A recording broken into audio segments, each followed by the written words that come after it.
BSc part third की आज की क्लास में हम देखेंगे कि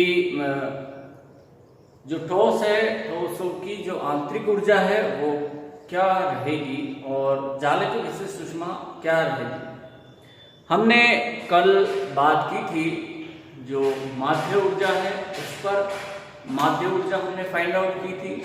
माध्य ऊर्जा जो हमने फाइंड आउट की थी वो E बार के रूप में हमने फाइंड आउट की थी। E bar is equal to H cross omega 1/2 plus 1 upon E की power H cross omega by KT minus 1 के रूप में हमने इसको फाइंड आउट कर लिया था।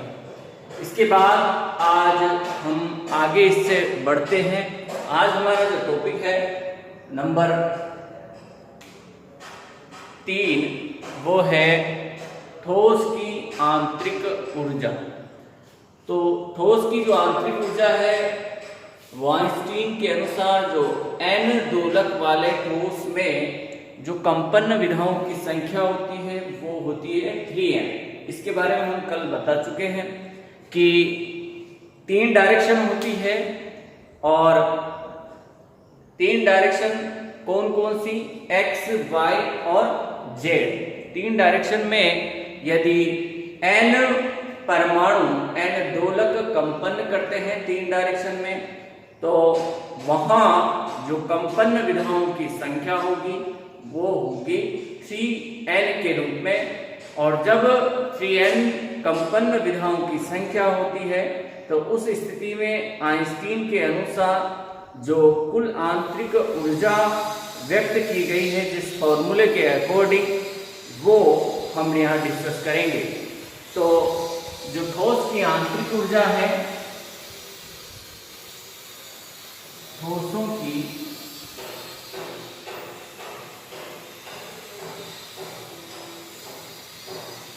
आंतरिक ऊर्जा आइंस्टीन के अनुसार जो उसके दोलकों की जो कंपन विधाओं की संख्या बताई वो कितनी बताई गई, 3n। तो उस स्थिति में जो आंतरिक ऊर्जा है, कुल आंतरिक ऊर्जा, कुल आंतरिक ऊर्जा U इज इक्वल टू वो हमारे पास रहेगी 3NH न्यू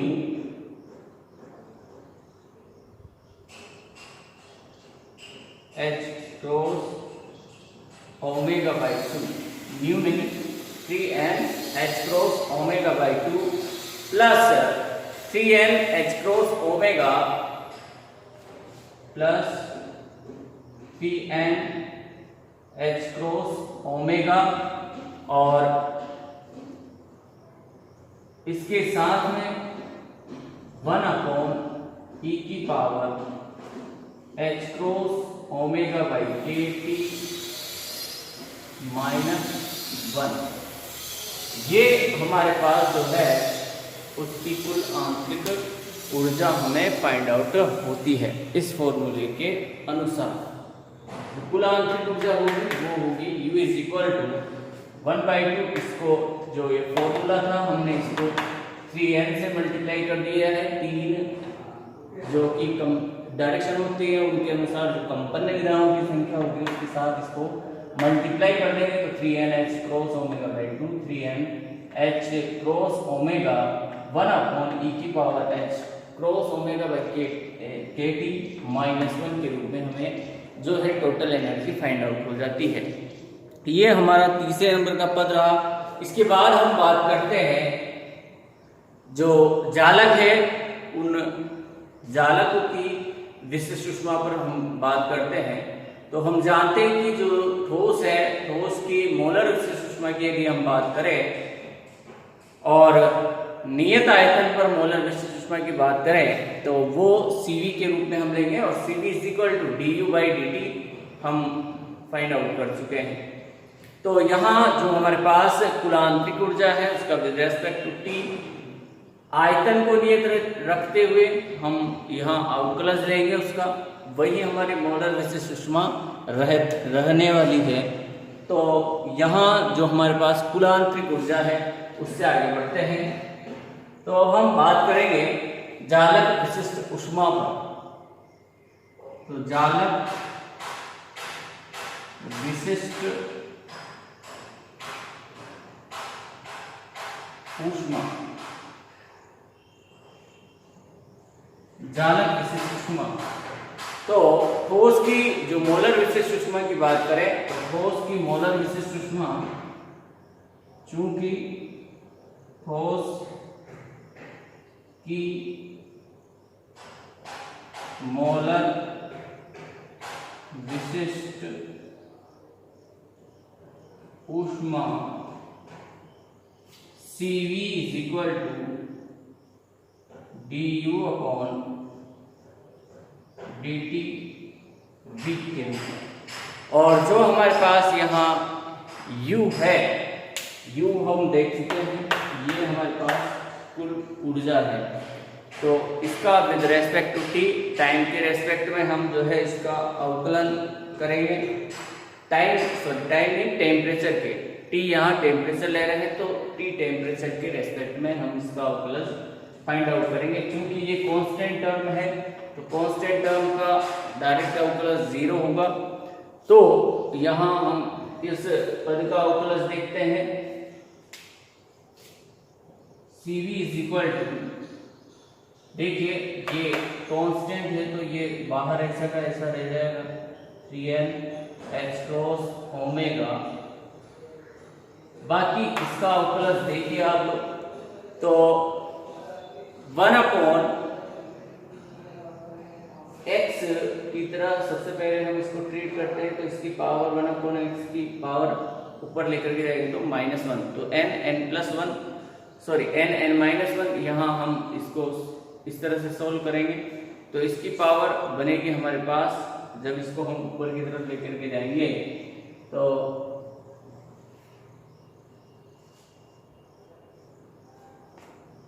देखिए e की power h cross omega by kt -1, और इसकी पावर -1 है, जब इसका अवकलन लेंगे तो -n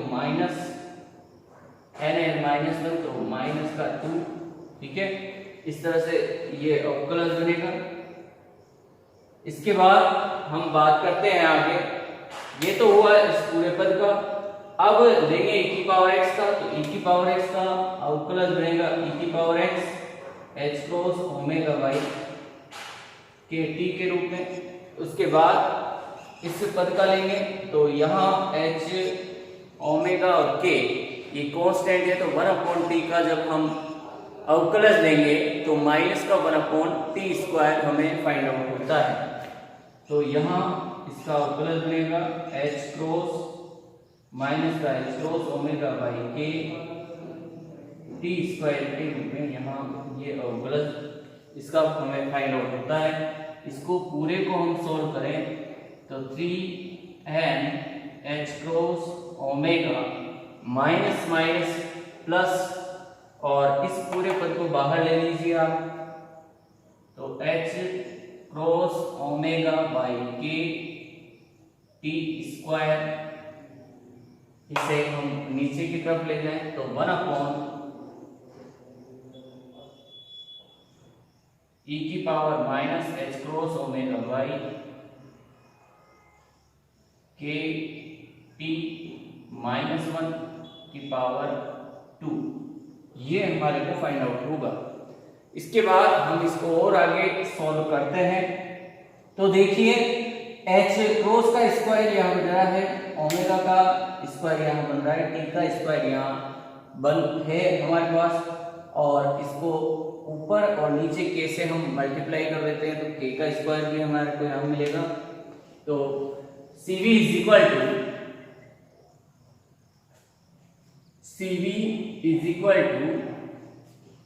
3n k h cross omega by k t का होल स्क्वायर 1 अपॉन e की power H cross omega by के टी माइनस 1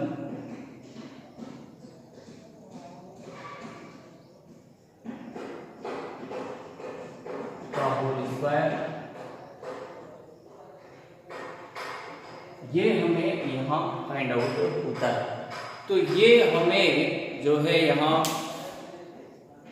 जालक की जो विशिष्ट ऊष्मा है वो हमें यहाँ फाइंड आउट होती है। और यहाँ हम एक पद लिखना भूल गए, इसे भी हम यहाँ e की पावर h क्रॉस ओमेगा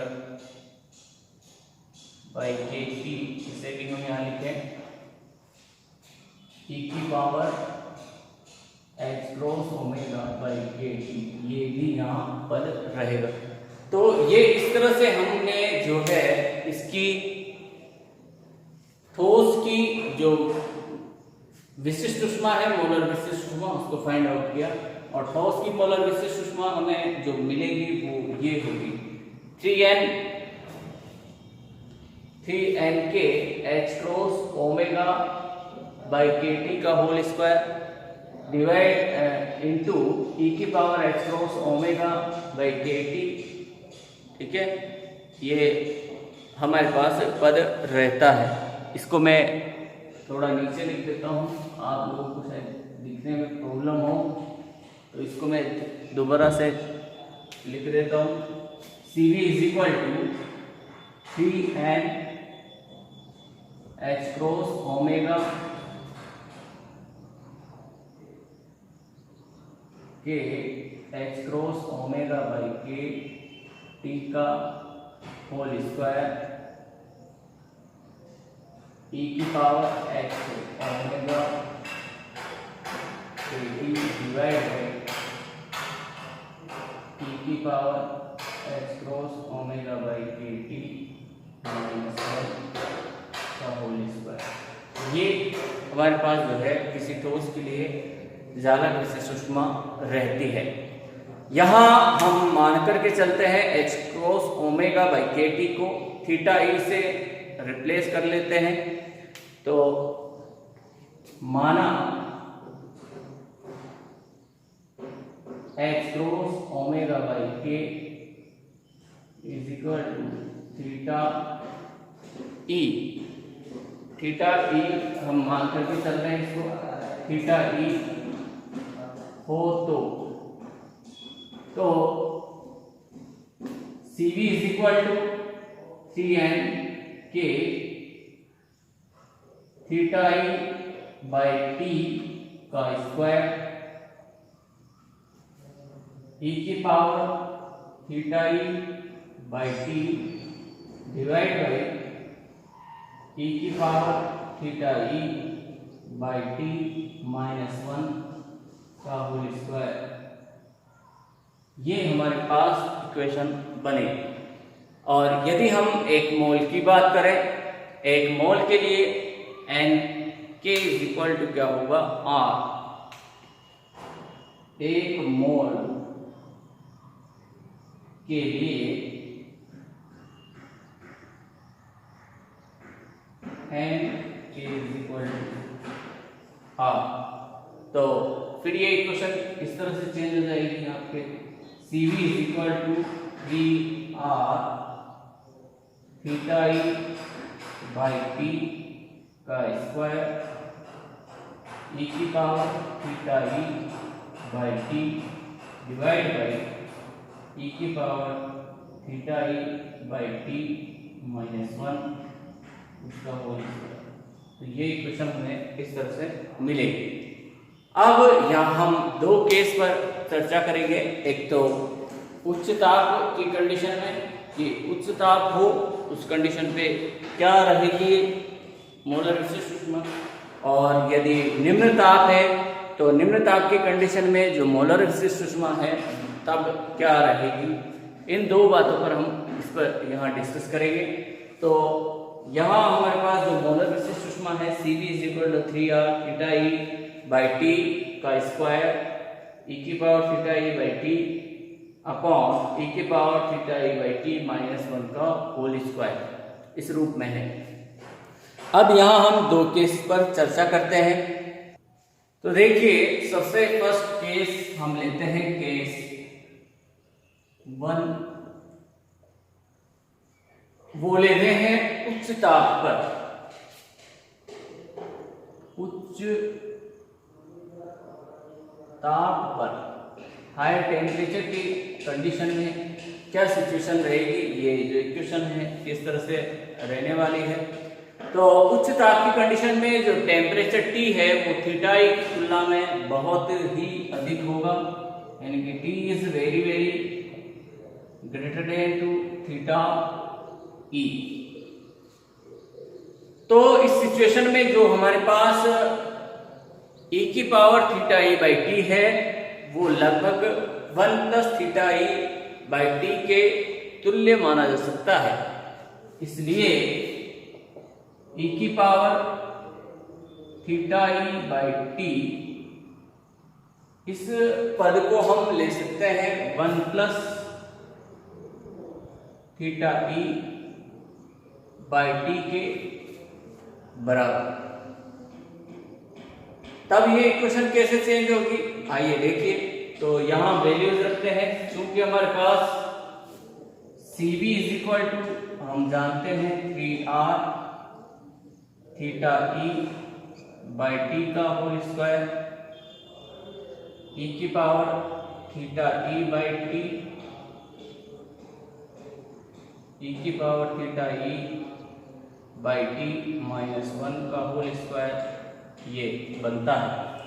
तो इसके बाद हम यहाँ इस वैल्यू को रख देंगे यहाँ पर, जो e की power theta E by T, इसको हमने माना है 1 plus theta E by T के इक्वलेंट। तो इसको पुट करते हैं, तो Cv is equal to 3r 1 plus theta E by T 1 plus theta E by T divide by 1 plus theta E by T minus 1 का whole square.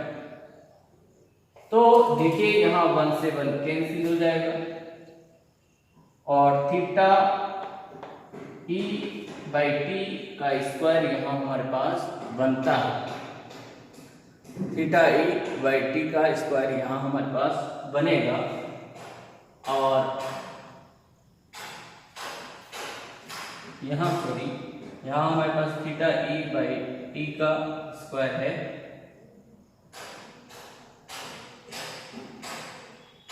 Square.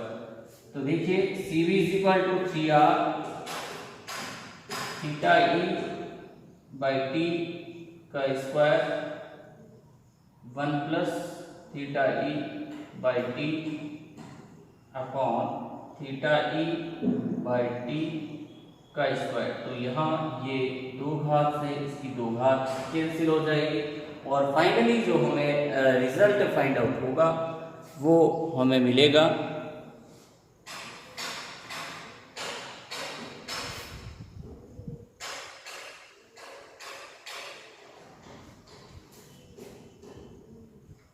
Cv is equal to 3r 1 plus theta E by T. और यहाँ जो theta E है by T है, तो जो T है वो बहुत ही उच्च मान है थीटा ई की तुलना में। तो थीटा ई बाई टी ये जो वैल्यू है यह बहुत ही अल्प हो जाएगी। उस कंडीशन में इसको नेग्लिजिबल माना जा सकता है, नगण्य माना जा सकता है,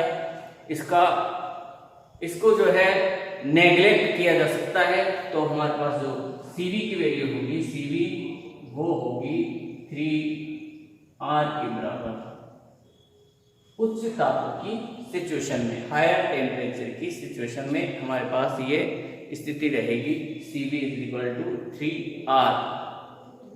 इसके अलावा हम बात करते हैं निम्न तापों पर। निम्न तापों की सिचुएशन में theta E is very very less then 2t तो के सेकेंड लेते हैं हम, के सेकेंड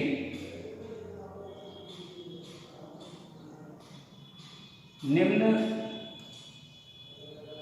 तापों पर, निम्न तापों की सिचुएशन में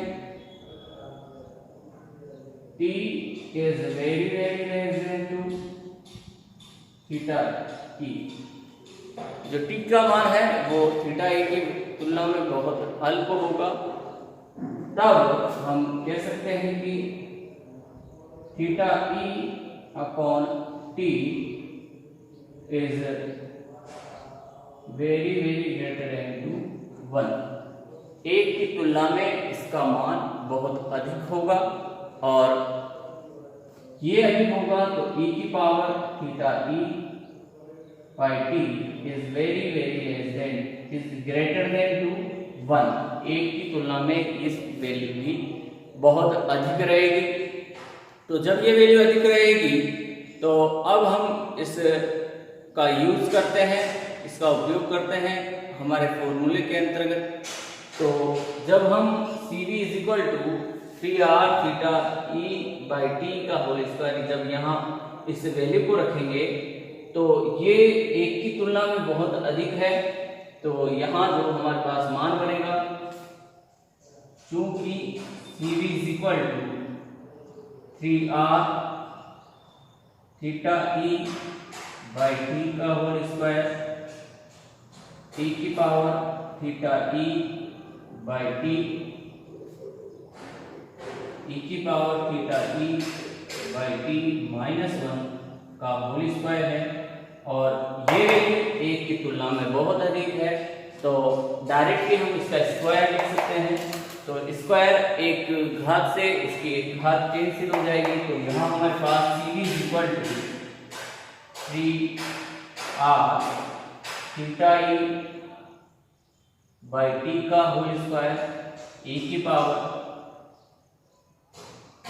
minus theta E by T यहाँ शेष रहेगा। तो ये निम्न ताप की कंडीशन में कि जब थीटा E की तुलना में जो टेम्परेचर है वो बहुत ही अल्प हो, बहुत ही कम हो, तो उस सिचुएशन में हमारे को ये वैल्यू मिलेगी। तो ताप के शून्य की ओर अग्रसर होने की सिचुएशन में जो CV है चरघातांक के रूप से घटता जाता है, लेकिन जो प्रायोगिक वैल्यूज है वो इसके अपोजिट है, वहां CV is proportional to T की पावर 3 होता है, यानी कि टेम्परेचर की 3 घात के समानुपाती रहता है। तो यहाँ जो ये मॉडल है आइंस्टीन मॉडल, इसकी ये बहुत बड़ी कमी रहती है कि यह केवल उच्च तापों में ही जो है सही परिणाम देता है, निम्न तापों की सिचुएशन में यह सही परिणाम नहीं देता है, क्योंकि निम्न तापों की कंडीशन में जो प्रायोगिक वैल्यूज है वो प्रायोगिक वैल्यूज T की पावर 3 के इक्वलेंट रहती है, जबकि यहाँ ऐसा नहीं है, यहाँ चरघातांक के रूप से CV की वैल्यू घटती जा रही है। तो जैसे जैसे ताप शून्य की ओर अग्रसर होगा, यहाँ CV चरघातांक के रूप से घटता हुआ चला जाएगा, लेकिन जो प्रायोगिक वैल्यू है, प्रैक्टिकल वैल्यू है, उसके according CV is proportional to T की पावर 3 ऐसा है। तो यहाँ जो आइंस्टीन मॉडल है, आइंस्टीन मॉडल की यह सबसे बड़ी कमी रहेगी कि यह केवल हायर टेम्परेचर पे ही जो है सॉल्यूशंस करेक्ट रहता है, जो लो टेम्परेचर है, लो टेम्परेचर की कंडीशन में जो है सही जो है वैल्यूज नहीं देता है।